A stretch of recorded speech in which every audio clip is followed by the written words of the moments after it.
Assalamualaikum warahmatullahi wabarakatuh. Alhamdulillah rabbil alamin wassalatu wassalamu ala asyrafil anbiya'i wal mursalin sayyidina Muhammadin wa ala alihi washabihi ajma'in. Selamat berjumpa lagi dalam program kita, iaitu membincangkan hukum-hukum tajwid yang perlu kita patuhi semasa kita membaca juzuk yang ke-12, surah yang ke-12, surah Yusuf. Ayat yang kita bincangkan hari ini adalah ayat yang ke-43. Untuk itu sila tumpukan perhatian sahabat-sahabat semua di papan putih di belakang saya. Saya akan berada di depan papan putih tersebut menjelaskan setiap hukum yang terdapat pada setiap suku kata, setiap kalimah antara kalimah dengan kalimah, InsyaAllah. Dan lepas itu kita akan melihat apa maksud ayat yang kita baca sebentar nanti, InsyaAllah. A'udzubillahi minasyaitonirrajim. Bismillahirrahmanirrahim. Wa qala. Perhatikan kita bahawa alif, waw, kaf, alif, kha, tetapi selepas kaf alif ada alif. Yang lain tak ada, waw tak ada.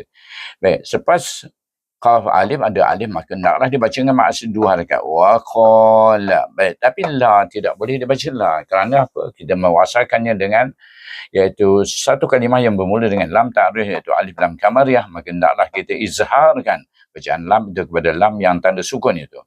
Dengan bacaan apa hukumnya? Izhar kamari. Macam mana bunyi izhar kamari itu? Lal. Berakhir dengan lam.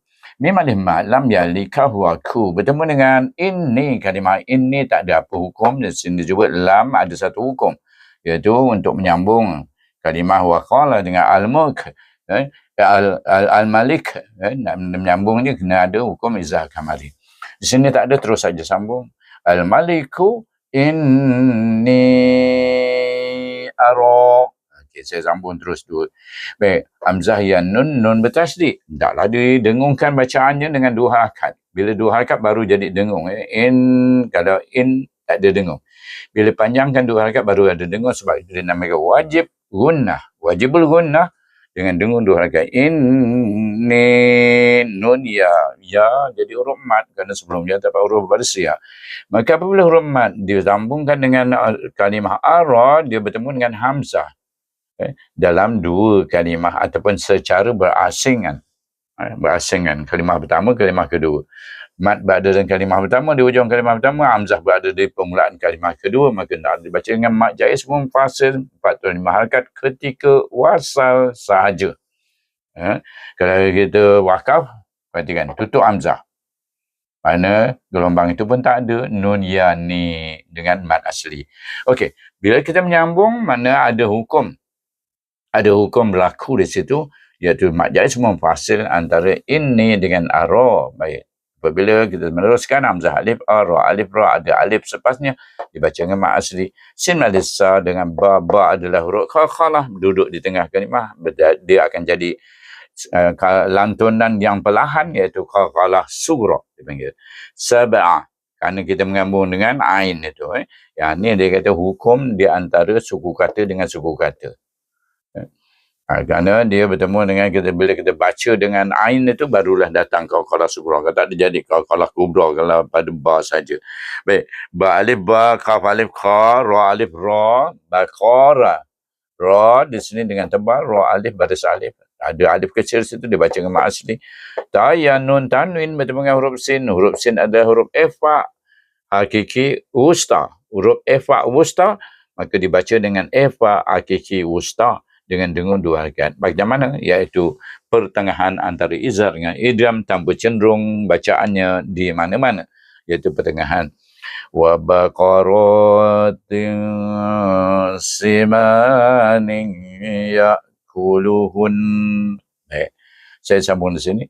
Tanwin pula bertemu dengan huruf sin. Tadi dah ifa hakiki. Sin ya, sin mim alif, ada alif masih dua harakat. Tanwin lagi bertemu dengan ya, dibaca dengan idgham ma'al gunnah, sama juga, iaitu idgham ma'al gunnah di sini. Tanwin bertemu dengan ya. Sini tanwin bertemu dengan sin. Dengan ya, kenapa pula jadi idgham ma'al gunnah? Kerana dia memang huruf, iaitu idgham nakis. Perlu bacaannya perlu diidghamkan. Kalau tanwin bertemu dengan ya ataupun waw, dia adalah idgham nakis, idgham yang tidak sempurna, kerana dia bukan huruf dengung, tapi bacaannya masih dengan dengung. Simani ya'kuluhun. Kuluhun. Baik. Perhatikan sini.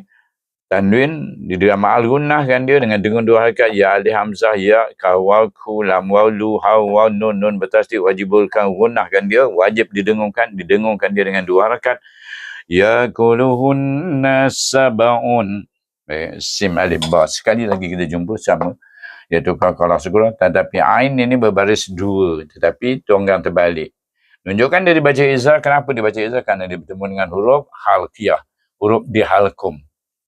Itu panggil halqiyah, huruf halqiyah.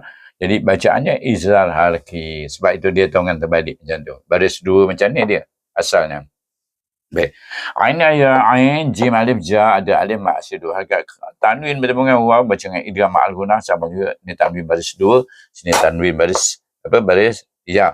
Ni tanwin baris waw bertemu dengan waw baca ijafun masukkan dengungnya pada huruf waw dengan idgham nakis wa alif wa sim alif ba pun sama juga qalqalah sughra sama sini sama dengan sini wa sab'a ni sab'a sama dengan sini dan sumbulat kalau kita perhatikan di sini ada tak hukum di sini aja ada hukum antara kalimah dengan kalimah sini tak ada ain terus saya tambah wa sab'a bulatin ni izhar ada tanwin ni bulatin tin bunyi jangan panjang dan jangan dengung.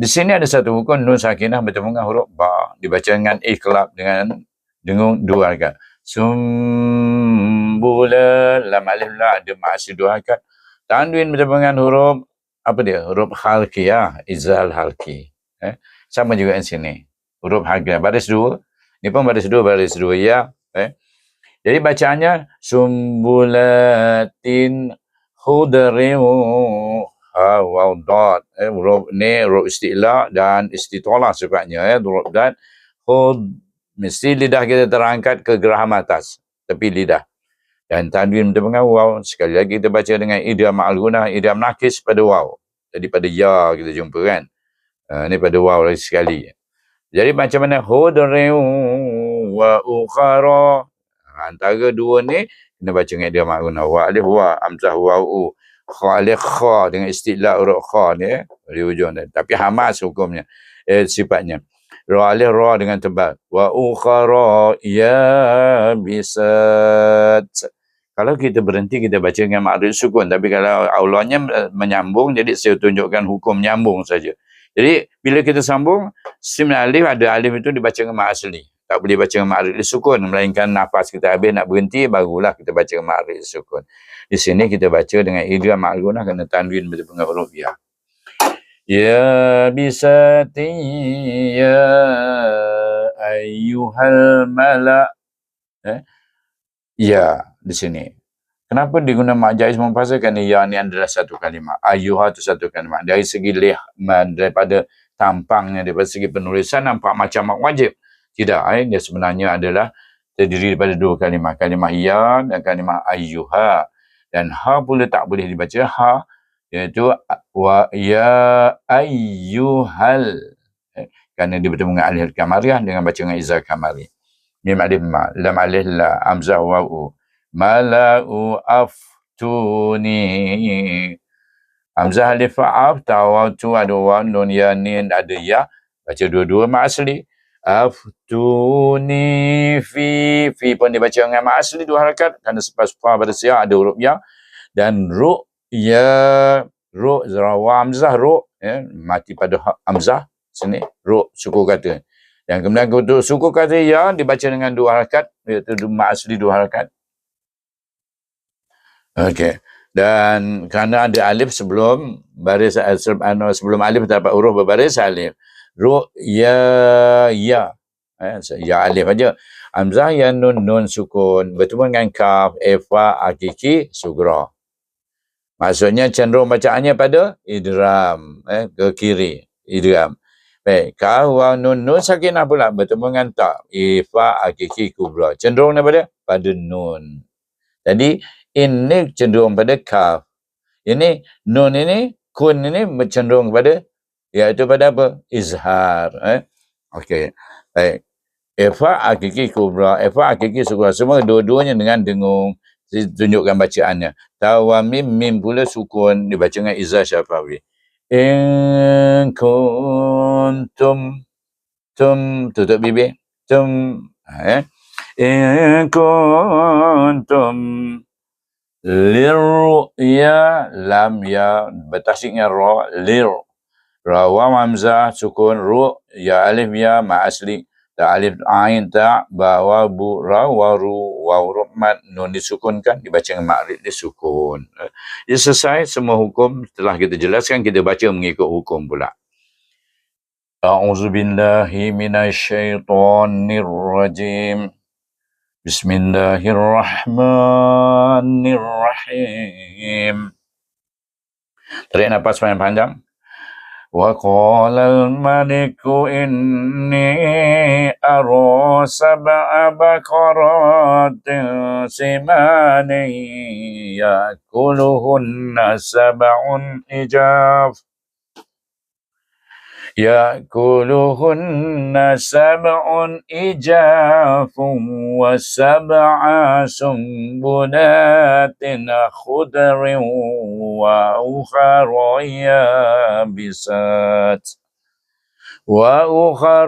يابسات يا أيها الملأ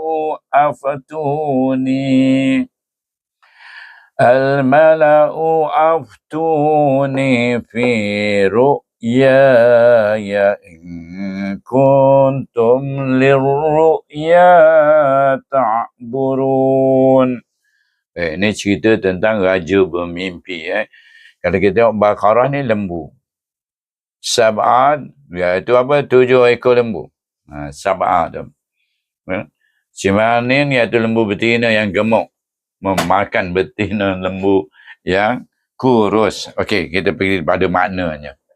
A'udzubillahi minasyaitonir rajim. Raja berkata, Al-Malik itu tadi, Al-Malik tu raja kepada orang-orang terkemuka dari kaumnya. Dia panggil semua menteri-menteri dia itulah, pada orang-orang terkemuka tu.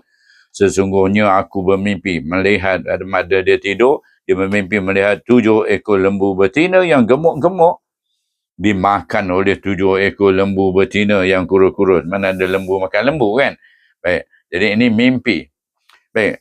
Dan 7 butir gandum yang hijau dan 7 butir lainnya yang kering. Ada 7 butir gandum iaitu hijau. Kemudian 7 butir itu ada kering. Dalam mimpi raja tadi, raja Mesir tadi. Baik, dia tanya, wahai orang-orang yang terkemuka, terangkanlah kepadaku tentang tafsir mimpiku itu jika kamu dapat mentadbirkan mimpi. Mentafsirkan mimpi, menakbir. Bukan mentadbir, menakbirkan mimpi itu. Jadi daripada perkataan tafsirkan mimpi dia. Jadi kita perhatikan bahawa tidak ada orang terkemuka itu di kalangan mereka yang boleh menafsirkan mimpi. Kalau ada pun mungkin macam-macam dia ceritanya. Baik, inilah kisah bermulanya bagaimana Nabi Yusuf itu boleh lepas daripada penjara. Nabi Yusuf. Kita masih belajar tentang kisah Nabi Yusuf. Jadi untuk mengetahui apa cerita sesudahnya, maka kita tunggu siri yang berikutnya. Saya sudahi dengan wabillahi taufiq wal hidayah. Wassalamualaikum warahmatullahi wabarakatuh. Selamat jumpa lagi.